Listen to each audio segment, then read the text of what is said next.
열매로 나무를 알리라 라는 제목의 말씀 우리 같이 한번 나눠볼까 합니다.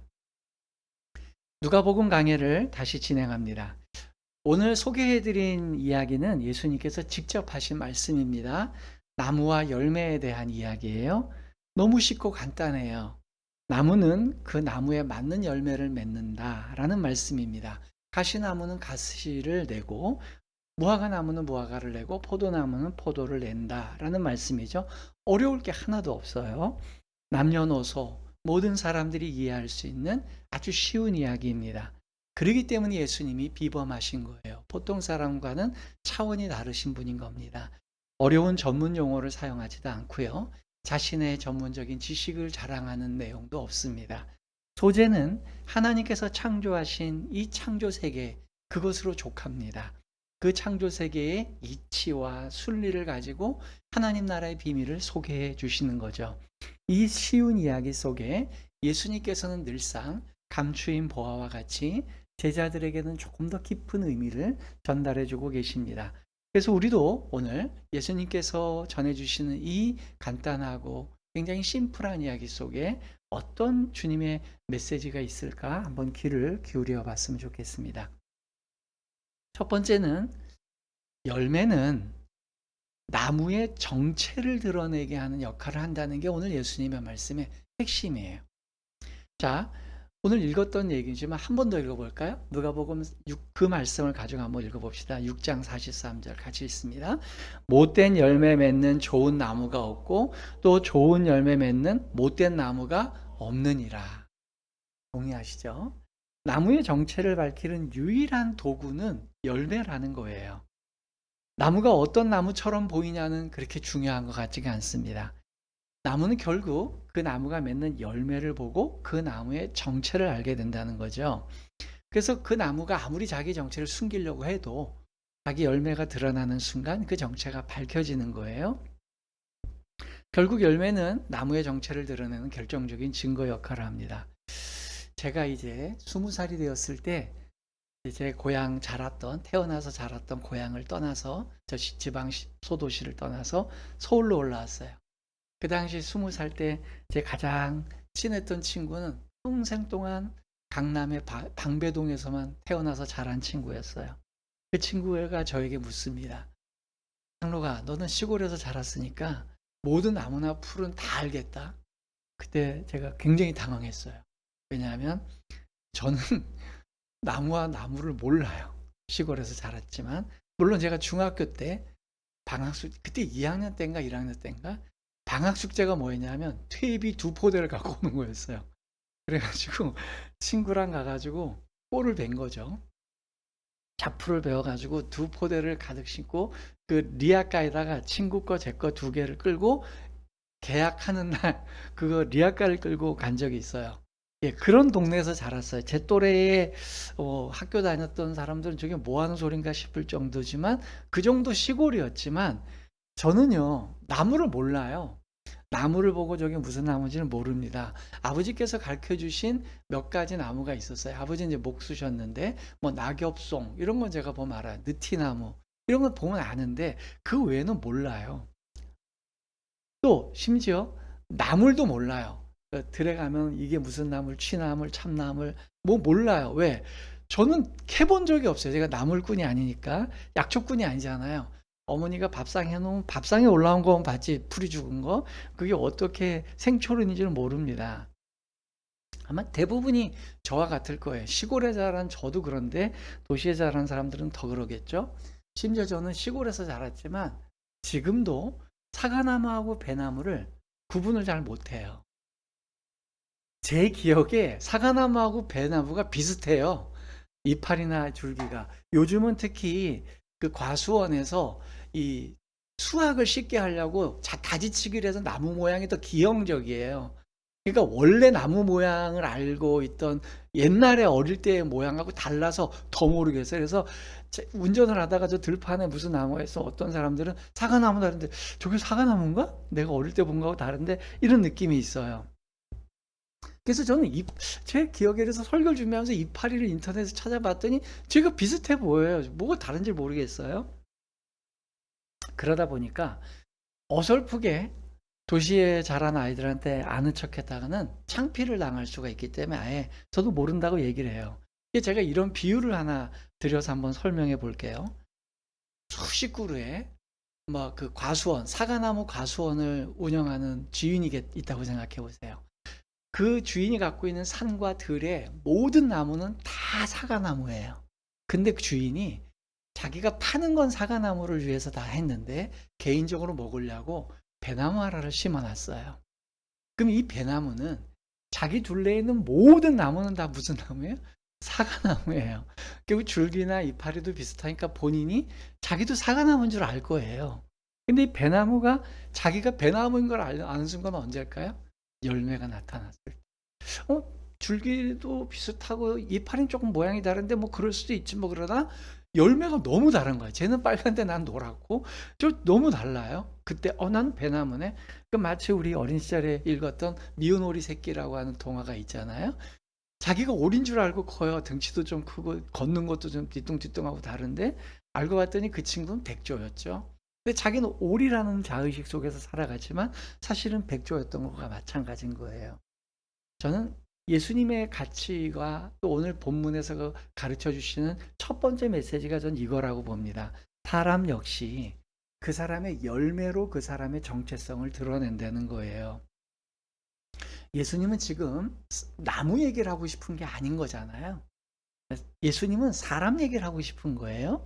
근데 그 사람은 그 사람이 맺은 열매로 그 사람의 인생의 정체성을 드러내게 될 것이다. 그래서 우선 우리가 좀 생각할 것은 오늘 설교를 여러분들이 넘겨 짚으시면 안 돼요. 제가 이제 우리가 주일 예배만큼은 제가 좀 길게 설교할 각오를 하고 있어요. 그러니까 여러분들 마음 푹 놓으시고 한번 들어보시면 좋겠어요. 제일 먼저 우리가 생각할 거는 우리 인간들은 그럼 사람을 어떻게 정체성을 생각할까요? 사람들은요, 그 사람의 열매를 보고 판단하지 않습니다. 오히려 그 사람의 숨은 의도가 뭔지를 가지고 자꾸 파악하려고 하는 경향성이 있어요. 드러나지 않은 의도. 저 사람이 저 행동하는 그 배후에 어떤 의도가 있을까? 이걸로 사람들은 계속 그 사람의 진위 여부를 평가하려고 하는 습성을 갖고 있어요.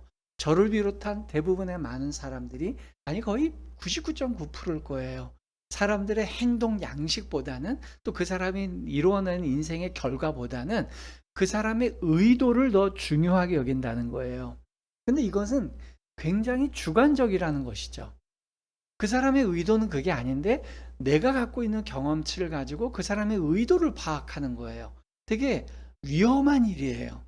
그 사람은 전혀 의도하지 않았는데 해석을 그렇게 해버리면 그 사람은 남에 의해서 규정되어지는 인생을 살게 되는 것이죠. 예수님께서는 지금 그거 하지 말라는 겁니다.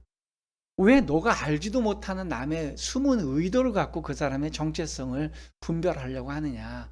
그거는 하나님이 하시는 거고 왜 자꾸만 하나님이 할 거를 네가 하려고 하느냐. 그 사람들이 왜 숨은 의도를 갖고 하려는 게 왜 그러냐 하면요. 사람은 하나님을 닮아서 창조되었거든요. 그러니까 하나님의 잃어버린 속성이 있어요. 하나님을 닮아서 창조된 인간의 속에는 훼손된 채로 하나님의 형상이 있단 말이에요. 그러니까 하나님은 사람의 숨은 속성, 중심을 보세요. 그게 훼손된 채로 우리 안에 있다 보니까 우리는 그 욕구가 있어요. 그래서 야 사람의 중심을 봐야지, 저 사람의 속마음을 봐야지, 겉으로 드러난 거 보고는 저 사람의 진심을 몰라. 이게 인간의 본능이에요. 원초적 본능. 근데 문제는 뭐냐? 하나님만큼 온전하게 그 기능이 회복되어 있는 게 아니라 훼손되어 있다고요. 그래서 주관적이에요. 그러니까 주님은 그거 고장난 거 쓰지 말라는 거예요. 오히려 명확한 걸 쓰라는 거예요. 명확한 건 뭐냐? 그의 인생에 드러난 삶을 보라는 거예요. 예수님께서 주신 게 더 명확합니다. 뭐 자꾸만 의도나 주관적인 거로 파악하지 말고 쉽게 해라는 거예요. 결과로 드러난 거 그거 보고 판단하라는 겁니다. 자, 이쯤 되면 질문이 하나 생겨야 돼요. 그러면 도대체 어떤 열매입니까? 주님이 원하시는 열매가 어떤 거고 우리는 어떤 인생의 열매를 맺어야 됩니까? 라는 질문이 자연스럽게 나오게 되잖아요. 여기서부터가 여러분들이 이제까지 이 본문에 대해서 갖고 있었던 선입견이 깨지는 시간이 이제 되는 거예요. 왜냐하면 여러분 이 질문 앞에 멈춰서야 됩니다.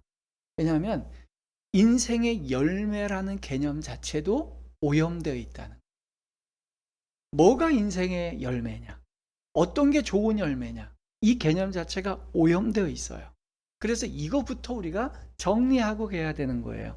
이 열매라는 개념을 그냥 훅 받아들이고 그걸로 내 인생과 남의 인생을 평가해 버리면 우리는 다 잘못된 방향으로 인생의 방향을 잡고 가게 되는 것이죠. 자, 그럼 우리가 맺어야 되는 열매가 뭐냐? 이게 이제 두 번째 주제예요. 자, 예수님께서 맺으신 삶의 열매가 우리가 맺어야 될 열매인 거죠. 동의하시죠? 네, 동의해요. 우리는 예수님 믿는 사람들이에요. 기독교인들은 예수님을 믿는다는 건 뭐냐면 예수님처럼 살고 싶습니다. 예수님이 맺으신 인생의 열매를 저도 맺고 싶습니다. 이게 예수님을 믿는 거예요. 그렇다면 예수님이 어떤 열매를 맺었을까요? 자, 예수님 본인이 지향한 열매를 우리가 검토하기 전에 먼저 예수님을 믿었던 사람들이 뭘 기대했는가를 살펴보는 게 유익할 줄 알아요. 예수님이 이 땅에 처음 오셨을 때에 그 예수님을 추종하고 따르는 사람들이 예수님에게서 어떤 열매를 기대했는가를 먼저 살펴보는 게 중요할 것 같습니다. 자, 그 얘기는 요한복음 6장에 나옵니다. 같이 한번 6장 14절과 15절을 읽어보겠습니다. 그 사람들이 예수께서 행하신 이 표적을 보고 말하되 이는 참으로 세상에 오실 그 선지자라 하더라. 그러므로 예수께서 그들이 와서 자기를 억지로 붙들어 임금으로 삼으려는 줄 아시고 다시 혼자 산으로 떠나 가시니라.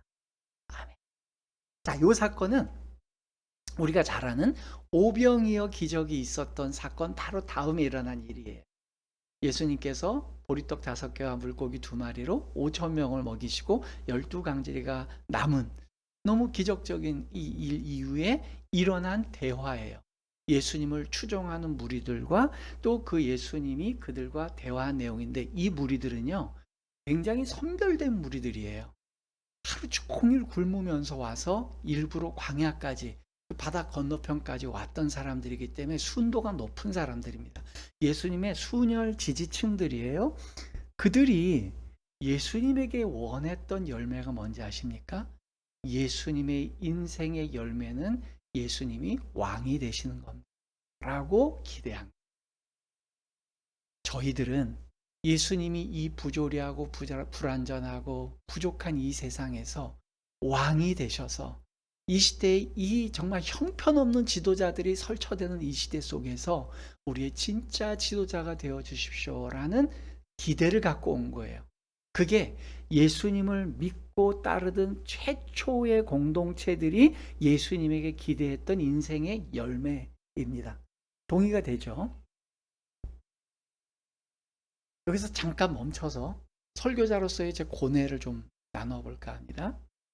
제가 오늘도 그렇고 예전에도 그렇고 앞으로도 그렇고 우리 현실 2024년을 살고 있는 우리나라의 현실, 우리 교회의 현실, 우리 시대의 교회 현실에 대해서 이야기를 할까 말까 굉장히 고민을 많이 했어요. 원고를 썼다 지웠다 썼다 지웠다 요번 설교만 해도 제가 여러 번 고쳤다 썼다 하다가 최종적으로 하기로 했어요.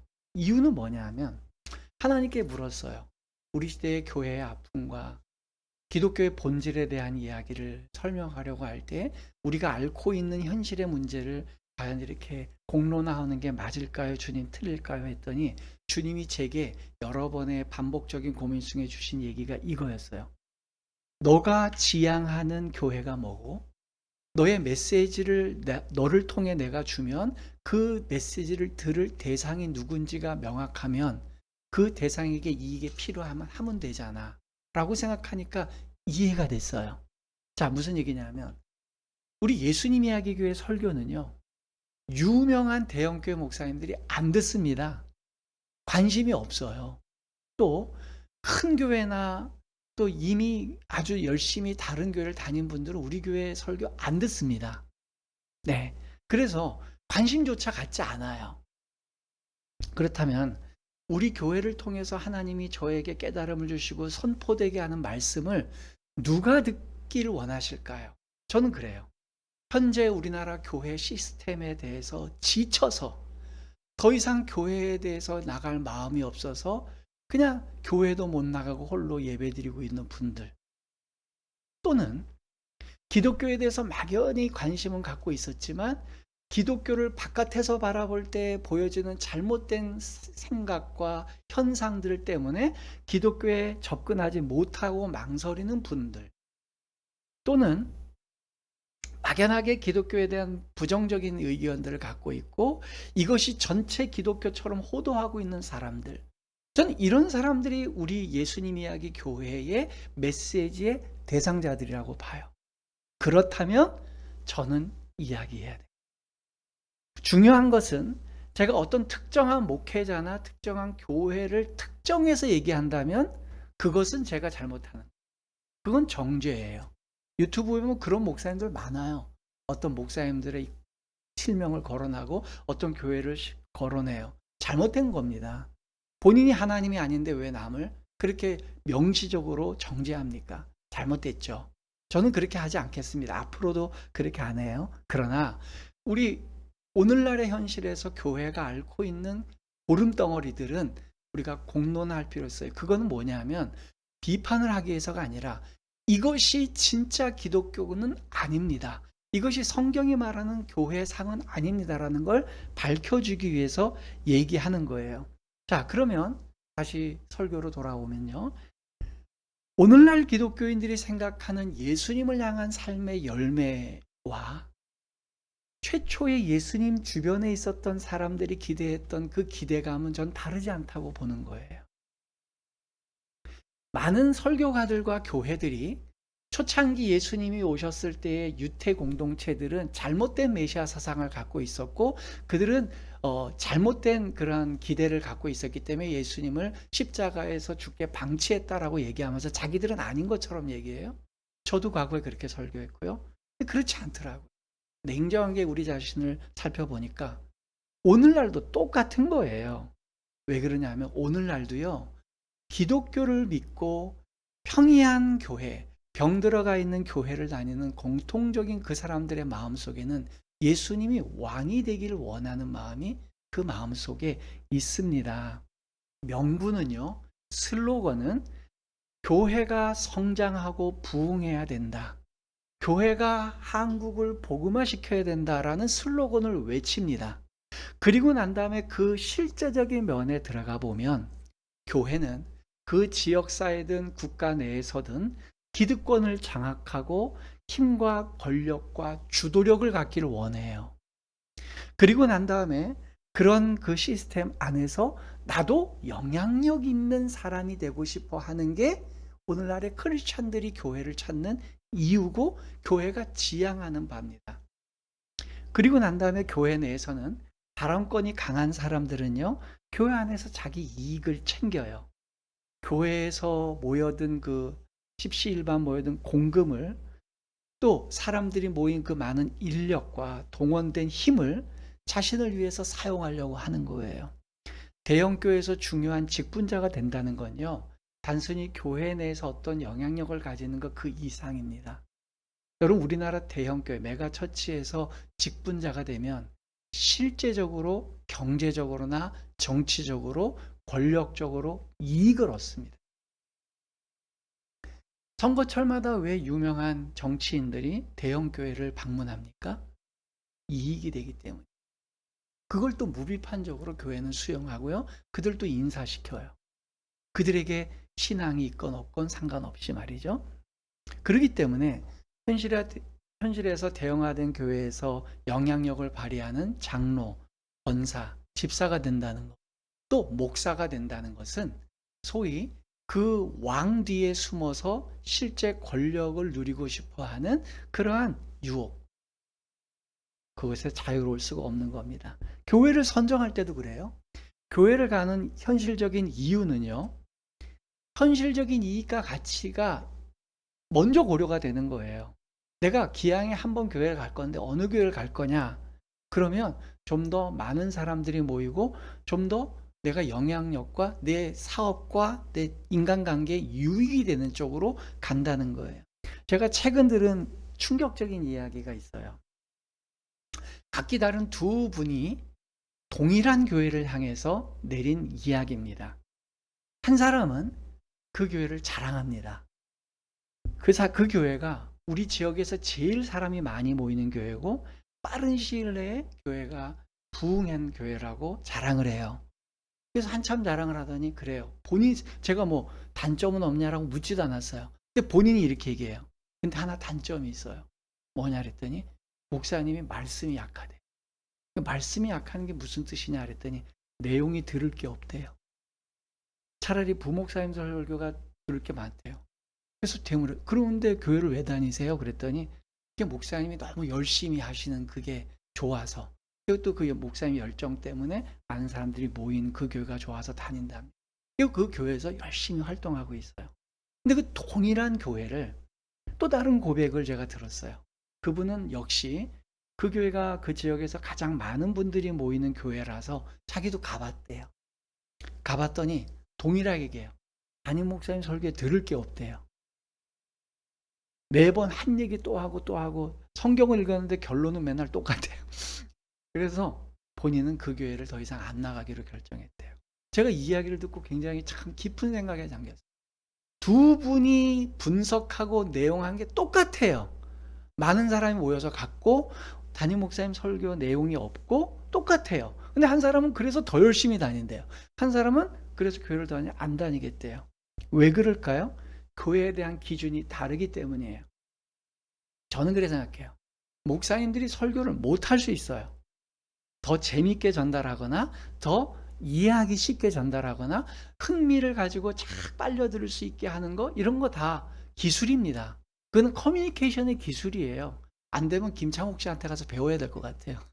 그래서 어떻게 하면 공감을 할 수 있는가, 어떻게 하면 재미있게 할 수 있는가. 저도 사실은 말을 잘 못하는 사람이에요. 안 믿겠지만. 저는 풀 원고예요. 지금도 오늘도 설교가 26페이지입니다. 자, 설교를 못할 수는 있어요. 전달력이 부족할 수 있고 설득과 웅변과 이런 기술이 부족할 수 있어요. 그러나 거기에 담고 있는 내용은 성경적 내용을 담고 있어야 되는 거고요. 성경이 말하는 본문의 내용을 담고 있어야 되는 것이죠. 이와 같이 예수님의 주변에 있는 사람들은요, 예수님이 왕 되기를 원해요. 영향력이 있는 분이 되기를 원하고 그 영향력 안에서 나도 영향력을 발휘하기를 원하는 기대가 있는 거예요. 자, 그렇다면 예수님이 생각하시는 인생의 열매는 뭘까요? 그런 기대감 속에서 예수님은 등장하시고 활동하셨어요. 자기를 순혈주의로 지지하는 사람들은 예수님이 지도자가 되기를 원했고 왕이 되기를 원해요. 그런 기대를 받고 있던 예수님이 생각하는 인생의 열매는 뭐냐는 거죠. 그들이 원하는 그것과 같았을까요? 아니니까 제가 설교를 이렇게 하겠죠. 자, 지지자들이 예수께서 왕이 되기를 원하는 요한복음에 아까 말씀드렸던 16장에는 그 내용에서는 예수님이 어떻게 행동하셨어요? 무리들이 왕으로 삼으려고 했더니 그 무리들을 내버려 두고 혼자 떠나셨어요. 결국 자기 혼자 있을 수 있는 산으로 들어가 버리셨어요. 네, 그게 예수님의 선택이었습니다. 그리고 예수님께서는 조금 더 적극적으로 자신의 주변의 지지자들이 원하는 그 내용에 대한 답변을 하셨어요. 그게 요한복음 18장에 나옵니다. 아까 얘기가 16장이었죠. 18장에 가서 그 답변을 해요. 같이 읽어봅니다. 예수께서 대답하시되 내 나라는 이 세상에 속한 것이 아니니라. 네, 예수님이 답변. 예수님, 우리의 왕이 되어 주십시오. 이 시대의 지도자가 되어 주십시오. 얘기했더니 예수님, 얘들아, 내 나라는 이 세속 나라에 속한 게 아니야 라고 말씀하세요. 즉 세속적인 시스템에 예수님의 왕권과 지도력을 세울 계획이 전혀 없다는 거예요. 자, 그럼 예수님은 말씀만 그렇게 하시고 딴 행동을 하셨냐? 아니요, 말씀하고 동일한 행동을 하셨어요.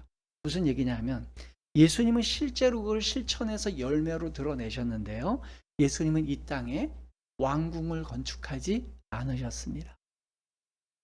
예수님은 이 땅에서 정치지도 시스템을 제안하시지도 않으셨습니다.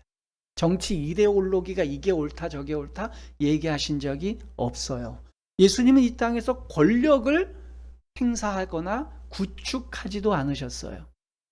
예수님이 이 땅에서 백성들의 지지와 인기를 유지 관리하려고 하시지도 않으셨습니다. 그리고 그렇게 쌓아놓은 자기의 모든 인프라와 기득권을 누군가에게 승계해 주려고 하시지도 않았어요. 어떤 분들은 이렇게 제가 얘기하면, 아니 목사님, 예수님 인기가 있으셨잖아요. 예수님 인기 있고 지지를 받았는데 뭐 그렇게 얘기를 하세요? 그럴까요? 예수님이 등단하셔서 백성 앞에 출입하시는 그 시점, 초기에는 엄청난 대중의 관심과 인기를 얻은 거 맞습니다. 근데 불과 채 3년도 못 되어서 그 인기와 명성과 관심은 급냉했어요. 급하게 식어버렸어요. 대중의 환호성은요, 야유가 되어버렸고요. 대중의 기대는 급격한 실망으로 바뀌었고요. 대중의 칭송은 분노로 바뀌었습니다. 그래서 이 땅에서 예수님이 눈을 감으시는 마지막 순간에는 예수님을 진정으로 지지하는 제자는 한 명 남았어요. 결국 몇 명의 친지들이었던 그 여성들 몇 명. 그 분들 외에는 예수님은 배신, 외로움, 고통 속에서 그의 마지막 순간을 마감하시고 보내셨어요. 그렇게 예수님께서는 본인이 얘기하신 것처럼 내 나라는 이 세속에 속한 게 아니야 라는 약속을 지키셨어요. 세속의 관점과 기준으로 볼 때 뭘 남겼지? 아무것도 없어요. 그게 예수님의 십자가이고 그게 기독교의 본질입니다. 이게 예수님의 실제 인생이에요. 근데 성경은 그게 성공한 인생이다. 그게 우리가 맺어야 될 열매다. 예수님만큼만 살아라. 결국 예수님처럼 사는 게 우리의 삶이다 라고 독려하고 있는 겁니다. 오늘날 수많은 성도와 목회자들이 예수님을 따라간다고 말은 합니다. 예수님을 위한 일이라고 엄청난 프로젝트들을 많이 펼치고 있어요. 그런 일을 주장하는 사람들은 과연 이 세속 시스템 속에서 무엇을 남겼나요? 의도를 보지 말고요. 그들의 설명을 듣지 말고 그들이 남긴 결과물을 보라는 거예요. 예수님은. 그들이 남긴 결과물을 보라는 거예요. 예수님이 왕궁을 지으려다가 실패해서 십자가에 죽은 게 그게 아니잖아요. 남은 결과물이 뭐예요? 예수님 아무것도 남긴 게 없어요. 제자들 12명 키웠는데 1명 남았어요. 많은 군중들, 고침받은 사람들 다 도망가고도 아무도 없어요. 남긴 게 없어요. 근데 이 시대의 많은 목회자들과 성도들은 도대체 이 세속 시스템에 뭘 남기고 있습니까? 결국 그들은 이 세속 시스템 속에서 무엇을 누리고 있습니까? 죽을 때까지 대중의 관심과 인기를 누리면서 끝끝내 많은 사람들의 관심 속에서 노년을 보내고 있는 유명 목회자들. 죽을 때까지 예수님과 교회를 자신의 명예의 장으로 이용하려는 장로님들. 죽을 때까지 자기의 경제적 이익을 위해서 교회의 재정을 한 푼이라도 더 쓰려고 노력하고 있는 직분자들. 교묘하게 예수님의 이름을 앞에 걸고 있지만 예수님의 통해서 명예와 인기와 이익과 권위를 누리려고 하는 그런 행태가 아닐 수 없어요. 저도 그렇게 살아. 지난 날을 살펴보니 그래요. 예수님께서 마지막으로 맺으신 삶의 모습과 우리가 그렇게 살다가 끝내는 모습이 과연 같을까 생각해 봅니다. 배신과 외로움과 고통 속에서 죽으신 예수님의 삶과 또 그것을 이용해서 자기의 배만 불리고 자기의 명성과 인기와 지지를 끝끝내 보장받으려고 하는 것과 정말 같은 길인가? 전 참으로 안타까운 마음을 헤아릴 수 없습니다. 그런 유의 기독교인들 때문에 오늘날의 기독교가 병들어 보이게 되는 거예요. 예수님처럼만 다 살았다면 기독교는 여전히 그렇게 혼탁하게 되지 않았을 거라고 저는 생각해 봅니다. 그래서 예수님 이야기 교회는 끝끝내 이 길을 끝까지 지켜보려고 최대한 노력하고 이 출발하는 시점에 다짐하고 이것을 박제처럼 기념으로 남깁니다. 이 설교를. 우리 교회가 병들어갈 때에 이 초창기의 설교를 다시 보고 우리도 원점으로 회복하기 위해서 이 고백을 하는 거예요. 근데 예수께서 말씀하시는 겁니다. 다른 걸로 판단하지 말고 그들이 맺은 열매를 보거라. 정작 맺어놓은 열매는 가시이면서 자신은 무화과 열매를 맺으려고 했다고 얘기한다면 그걸 누가 믿겠어요? 설명을 들으면 그럴듯해요. 근데 원래 무화과 나무를 맺으려는데 가시를 맺었다는 게 말이 됩니까? 근데 이보다 더 근본적인 차이점을 갖고 있는 현실에 대해서는 우리 기독교인들이 문제의식을 못 느껴요. 이렇게 얘기해요. 저는 원래 천국의 가치를 맺으려고 했는데 어찌하다 보니까 세속에 보여지는 것들로 이렇게 열매가 형상이 드러났습니다. 원래는 보이지 않는 가치를 추구하려고 했는데 어찌하다 보니까 보이는 가치만 가득하게 되었습니다. 궤변이죠. 영원한 가치를 맺으려면 보이지 않는 것, 영원한 것, 그리스도께서 좋아하는 것들을 맺는 게 맞는 겁니다. 왈가왈가할 필요도 없고요. 변명할 필요도 없고요. 맺어 놓은 게 그들의 인생의 결과물이 되는 거예요. 당대의 사람들은 충분히 속일 수 있고요. 어떤 경우엔 자기 자신도 속일 수 있어요. 나는 그 누구보다도 확실하게 하나님의 뜻대로 살았다고 속을 수도 있어요. 그러나 예수님은 속일 수 없어요. 기독교인이라고 말은 하고 다니지만 결단코 예수님과는 다른 삶을 살고 있다면 그럼 그것은 우리에게는 너무 비극적인 결말이 아닐까 싶습니다. 세 번째, 나무에 대한 평가를 너무 조급하게 하지 않았으면 좋겠어요. 나무의 정체성을 분별하는 것을 조급하게 하지 않았으면 좋겠다니. 이거 잘 들어보시기 바랍니다. 주제가 좀 바뀌었어요. 여러분, 나무의 인생을 보면 긴 여정이 있어요. 보통 나무가 이제 우리가 사계절이 있는 우리나라 같은 경우에는 1년 4계절을 가지고 한 주기로 볼 수 있잖아요. 그죠? 그렇게 보면 나무는 뿌리를 내리며 생명을 싹 틔우며 시작되는 발아기가 있겠고요. 그 다음에 줄기가 힘을 뻗어나가고 많은 이파리를, 무성한 이파리를 보유하는 성장기도 있을 거예요. 그러다가 아주 예쁜 꽃을 피우는 화사한 시기도 있을 겁니다. 그 꽃이 지고 나면 이제 열매가 드디어 이렇게 드러나게 되는 수확기를 맞이하게 되고요. 그거마저도 끝나고 나면 동면기에 들어가겠죠. 긴 겨울잠을 자고 내년에 다시 이제 싹을 틔울 때까지 조용하게 죽은 듯이 고요하게 잠을 자게 됩니다. 이 긴 여정 속에서 나무의 정체성을 너무 속단하지 말자는 거예요. 일찍 분별하지 말자는 거죠. 여러분, 사계절 내내 볼 때 나무의 정체를 가장 명확하게 알 수 있는 시기는 언제일까요? 수확기겠죠. 열매를 맺을 때. 근데 반대로 그것 때는 뭐 나무에 대한 전문 지식이 있건 없건 그게 무슨 나무다 아는 건 쉬워요. 그렇다면 나무의 정체를 가장 알기 어려울 때가 언제일까요? 그렇죠. 새싹이 발현될 때. 싹이 나는데 그걸 갖고 어떻게 알아요? 아주 정말 식물 전문가가 아니면 모를 거예요. 식물 전문가가 아니면 이 싹이 무슨 묘종이야. 묘종이 돼도 몰라요. 솔직히 말하면 묘종이 돼도 모르고 커서 어느 정도 커야지 아는 것이죠. 제가 이 얘기를 왜 합니까? 저도 나무 얘기하고 싶은 게 아니라 인생 얘기를 하고 싶어요. 잘 들으셔야 됩니다. 우리 교회는 어쩔 수 없이 이제 청년들이 절반 이상 되는 교회니까 잘 들으세요. 우리 인생을 나무와 비교해 보면 어떨까요? 나무의 1년을 저는 설교를 준비하면서 우리 인생 100년에 한번 비견해 봤어요. 우리가 100년을 산다고, 우리 100년 삽시다 다들. 100년을 산다고 예정할 때에 나무의 첫 번째 주기인 발아기는 4분의 1 정도 되는 시점이죠. 0세부터 25세예요. 0세부터 25세는요. 싹을 틔우고 이제 나무로서 홀로 설 수 있는 준비를 하는 시간이에요. 묘목이 그렇잖아요. 이제 싹을 틔워서 묘종이 돼서 묘목이 되면 스스로 병풍해를 이겨내고 살아갈 수 있는 시점. 요게 이제 우리가 발아기 또는 어린 시절이에요. 우리 실제로 0세부터 25세는요.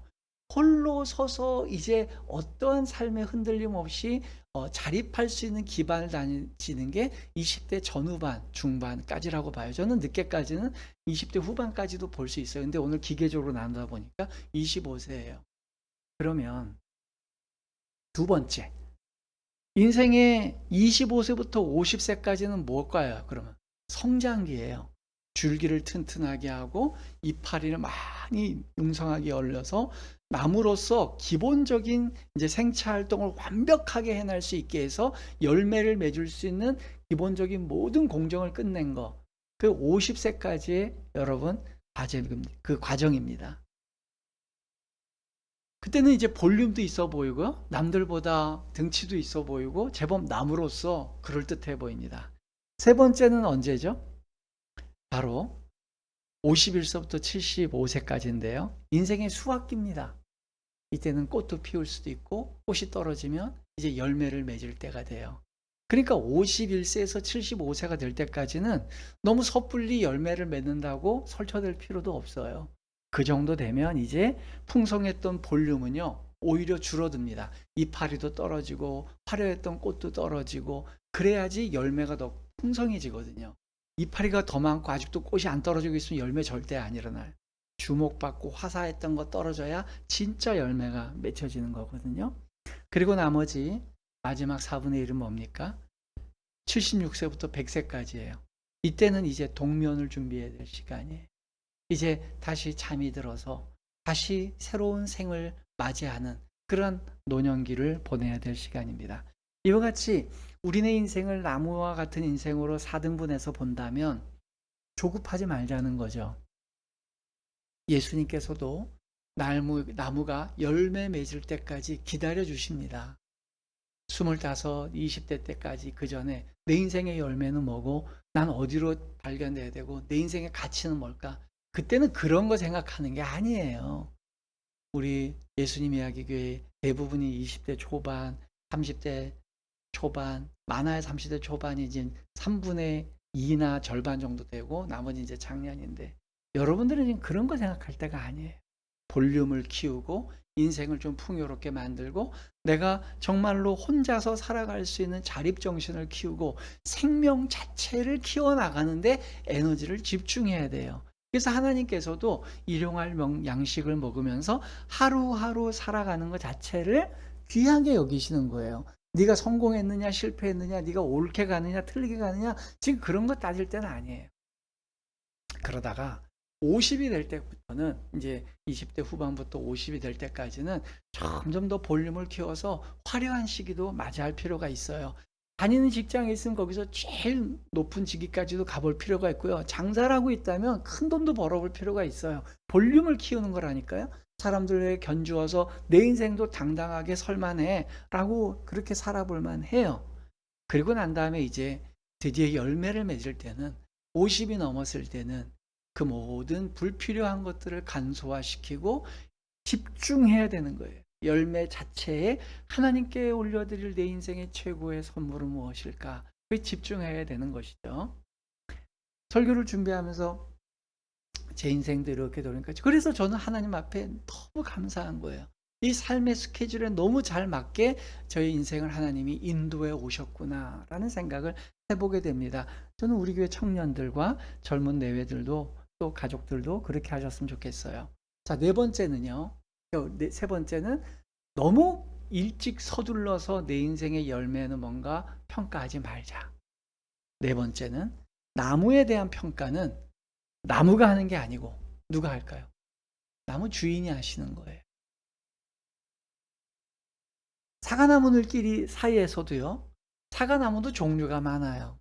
어떤 건 새빨간 사과를 맺을 수도 있고요. 어떤 거는 뭐 푸른색 사과를 맺을 수도 있고요. 저 어린 때는 노란 사과가 있었어요. 별명이 인도 사과라고 불렀는데 노란 사과를 부를 수 있어요. 근데 주인이요.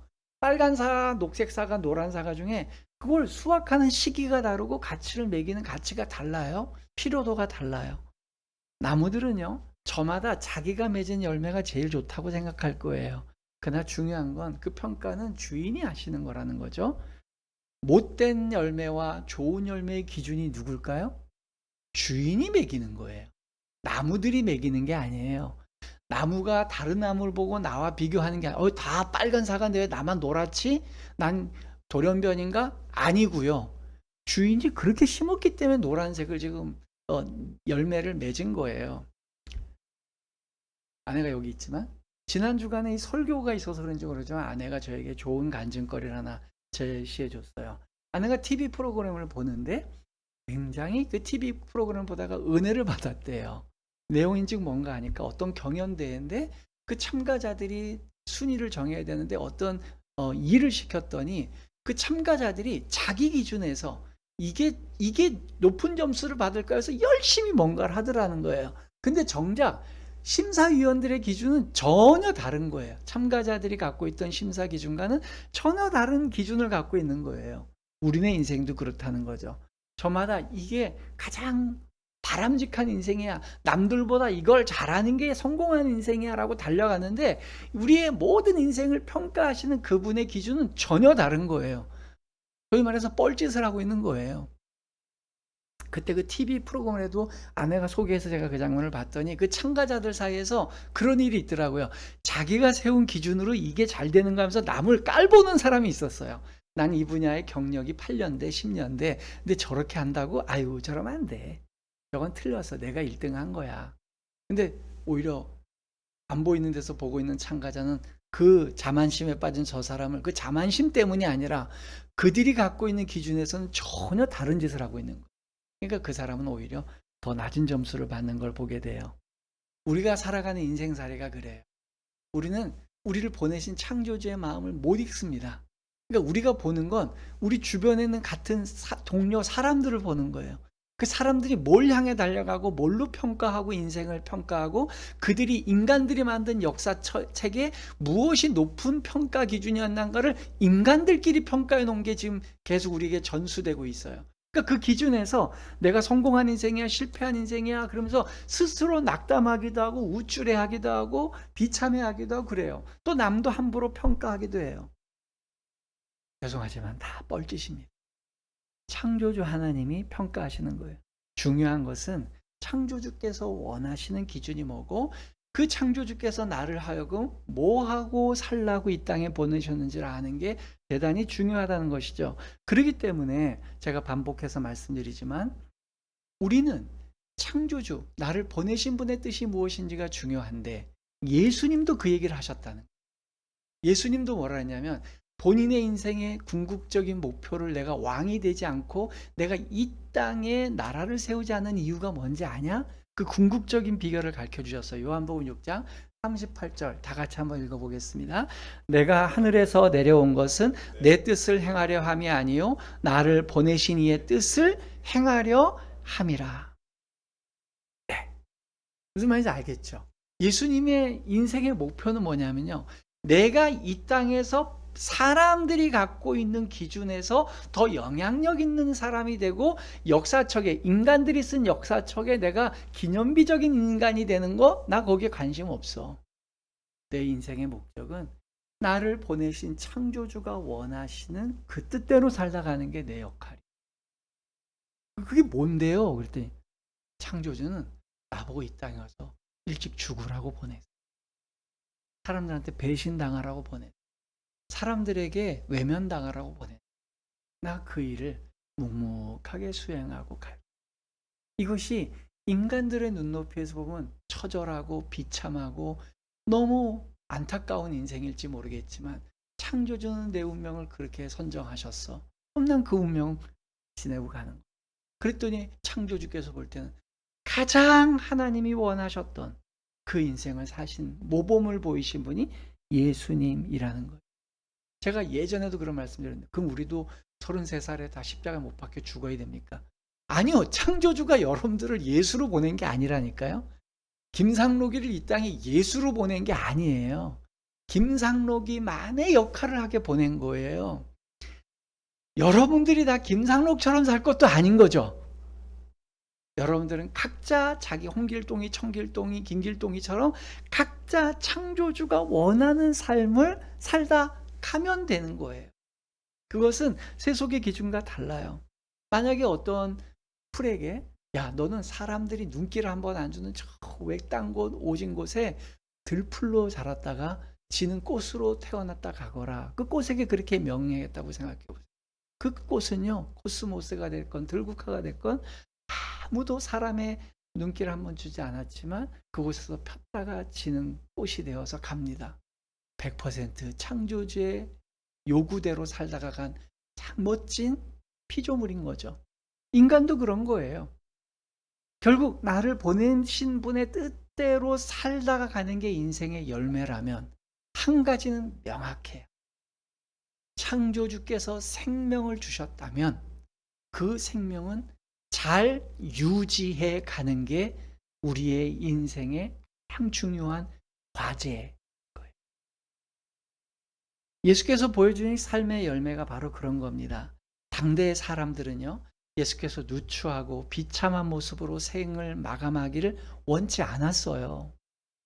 예수님의 마지막 인생의 모습은요, 지지자들조차도 부끄럽고 낭패스럽고 수치스럽고 고통스러운 모습이었어요. 3년 동안 공들여서 그렇게 훈련한 제자들마저 다 떠나고 아무도 남지 않았잖아요. 그럴 때에 그 십자가에 달린 예수처럼 나도 남은 인생 살고 싶어, 이런 마음 가진 사람 하나도 없을 거예요. 근데 그 주님은 창조주 하나님의 입장에서 볼 때는 완벽하게 그 인생을 살고 가신 거예요.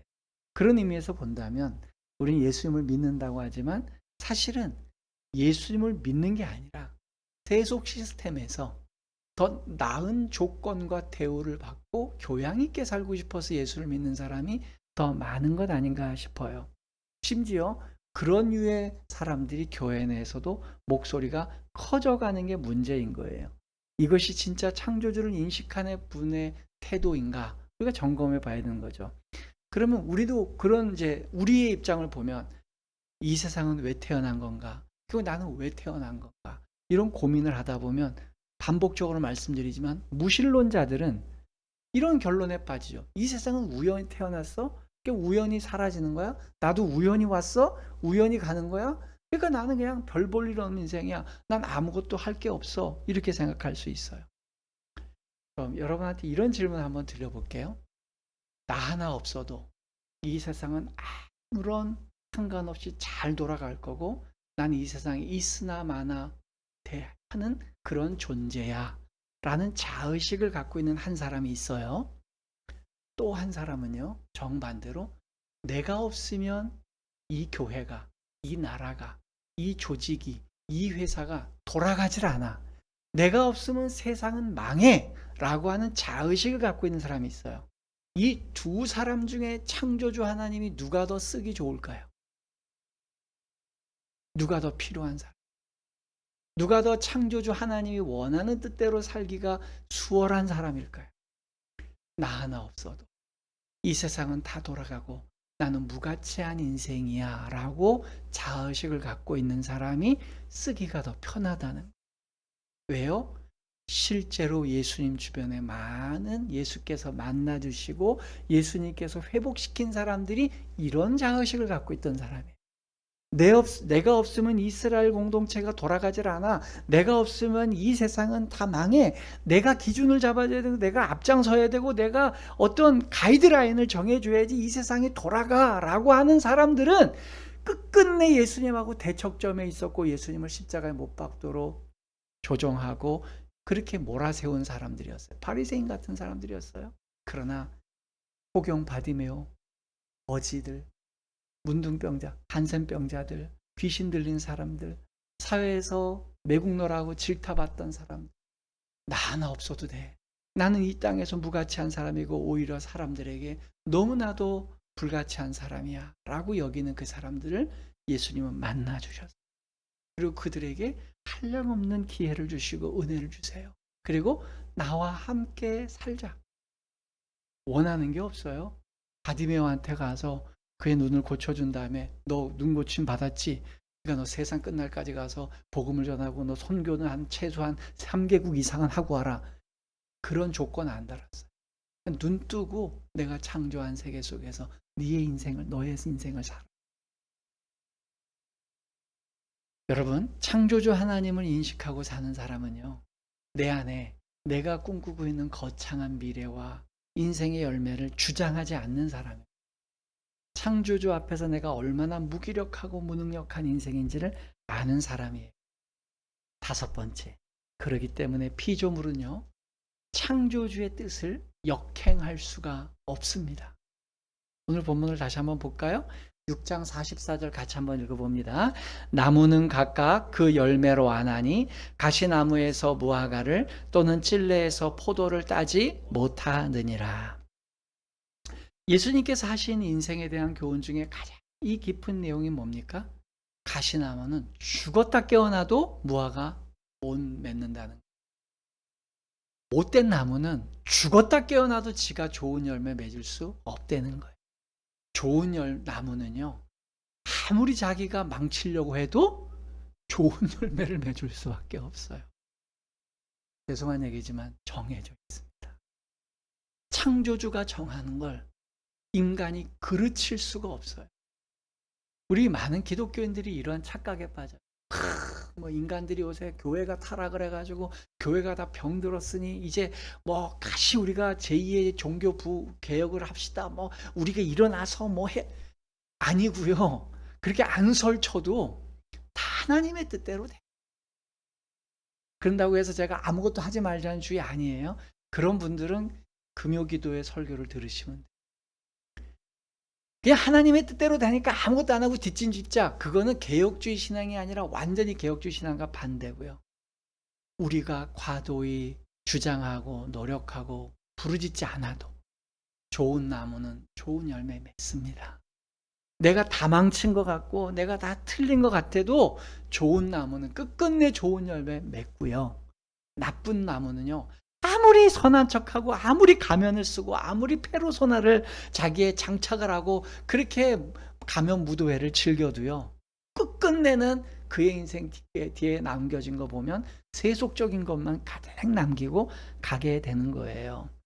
그럴 때에 창조주께서 오늘 예수님의 가치관 속에서 중요한 거 뭐냐면, 그러면 예수님 하나님께서 모든 나무를 좋은 나무로 만들지, 하나님은 가시나무도 만들고 찔레도 만들고 무화과도 만들고 포도나무도 만들고, 악인은 악인의 역할을 하다가 죽습니다. 의인은 의인으로 살다가 의인으로 죽습니다. 그게 예수님의 가치관이에요. 이러한 가치관은 우리 금요예배 시간에 설교드렸던 지금 우리 개혁주의 신앙을 여러분들이 참조해 보시면 더 주의하고 봅니다. 자연세계를 보면요, 모든 나무가 중립 상태에 있다가 그 나무가 선해지면 좋은 열매를 맺고 나빠지면 가시를 맺는 게 아니고요. 하나님이 창조하신 세계의 모든 자연세계는 태어날 때부터 DNA를 갖고 태어나, 그 DNA도 살다가 가는 겁니다. 성도도 그래요. 저는 그래서 뭐 이단에 빠진 사람들, 뭐 이단 교주나 이단 교주 추종하는 사람이나 똑같은 부류예요. 그게 과도히 애쓸 필요 없어요. 유유상종입니다. 아무리 뭐 어떤 교회 뭐 저떤 교회 얘기해도 그 교회에 같은 부류가 모여서 사는 거예요. 그래서 교회라는 말이 에클레시아, 불러낸 사람들의 모임이잖아요. 예수님 이야기 교회가 저는 그래서 의미가 있다고요. 하나님께서 이 시대에 불러낸 사람들의, 우리 예수님 이야기 교회의 신앙 고백에 같이 동의하는 사람들이 모이는 거예요. 그런 교회가 바람직한 교회라고 봅니다. 각 교회마다 그런 교회가 있는 것이죠. 그래서 그럼 우리의 결론이 뭐냐? 이제 결론입니다.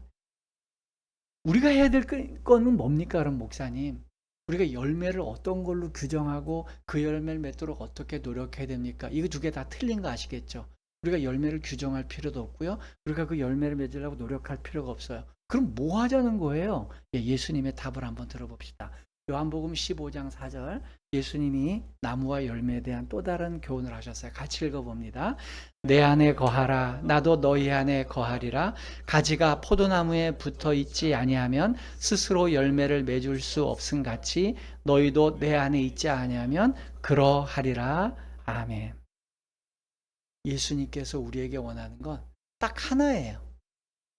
내 안에 있어라. 예수님 안에 있어라. 끝. 예수님 안에 있으면서 뭔 사명을 발견하고 비전을 발견해서 이 사명과 비전을 위해서 사람들을 막 끄집어 모으고 돈을 모아가지고 거룩한 자금을 만들어서 막 봉사활동하고, 아니고요. 그냥 그런 모든 것들은 내가 다른 애들보다 괜찮은 사람인 척 보이고 싶어하는 하나의 페르소나의 한 방편이에요. 예수님 안에 머물면 돼요. 예수님 안에 머문다는 건 뭐냐? 예수님 말씀하셨어요. 내 말 안에 거해라. 예수님의 말씀 안에 거하는 게 예수님 안에 거하는. 그러니까 예수님 안에 거한다. 무슨 말씀인지 한번 봅시다. 요한복음 15장 7절 한번 같이 읽습니다. 너희가 내 안에 거하고 내 말이 너희 안에 거하면 무엇이든지 원하는 대로 구하라. 그리하면 이루리라. 예수님 안에 거한다는 것은 예수님의 말씀과 가치관 안에 거한다는 거예요. 그러니까 예수님 가치관 안에 거하고 예수님의 말씀을 내 삶에 적용해서 살아가면 그거 자체로 괜찮은 거예요. 가지가 나무 줄기에 붙어 있으면 저절로 열매를 맺는 것이지 가지가 뭘 할 게 없어요. 예수님의 가치관대로 뚜벅뚜벅 또 하루하루 살다 보면 창조자 하나님께서 원하시는 삶이 이루어지는 거예요. 열매 있는 삶이라는 것은 세속적 기준에서 업적이 있는 삶을 얘기하는 게 아닙니다. 오늘 지워야 될 거, 열매는 업적이 아닙니다. 보여지는 업적이 열매가 아니고요. 몇 년, 몇십 년 있으면 그 가치가 사라지고 없어지는 거 다 열매 아니에요. 단기적인 목표 열매 아니에요. 하나님이 기대하시는 열매는 영원토록 가치가 있는 거. 영원히 지났는데도 사라지지 않는 거. 그게 열매예요. 하나님이 판단하신 열매는 영원히 남는 것인데요. 수천 년이 지나도 그 가치가 사라지지 않는 것. 예수님과 함께 하는 것. 예수님의 가치관대로 사는 것, 그분의 말씀대로 순종한 것, 이거는 영원히 남습니다. 우리가 만들어 놓은 건물, 우리가 만드는 프로젝트, 우리가 만든 많은 운동들 다 사라지고 시대가 바뀌면 다 의미가 변질됩니다. 그러나 예수님의 말씀 안에 거했던 우리들은 그대로 남는 거예요.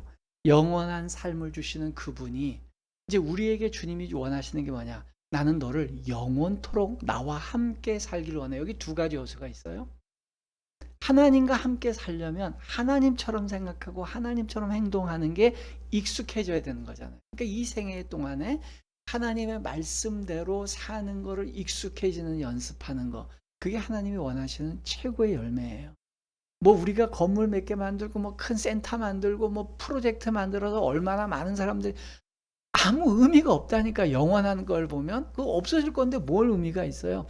하나님처럼 행동하고 사는 거가 익숙해지는 게 우선이고요. 두 번째는 영원히 살 거라 그랬잖아요. 영원히 살 거면 하나님이 주신 이 생명을 얼마나 귀히 여기는지를 보면 되는 거예요. 하루하루를 귀하게 여기고 하나님이 내게 생명 주셨으니 이 생명을 하루하루 잘 살아갈 거야. 그 사람은 영원히 살 수 있는 자격이 있는 거죠. 그것이 우리의 삶의 목표인 거예요. 그러니까 하나님께서 주신 하루하루의 삶을 창조주를 기억하면서 살아가면 그것이 가장 하나님이 귀하게 여기시는 열매 맺는 인생이 될 줄 압니다. 그 인생이 바로 우리 예수님 이야기 교회 모든 성도들이 되시기를 주님의 이름으로 부탁드립니다. 아멘.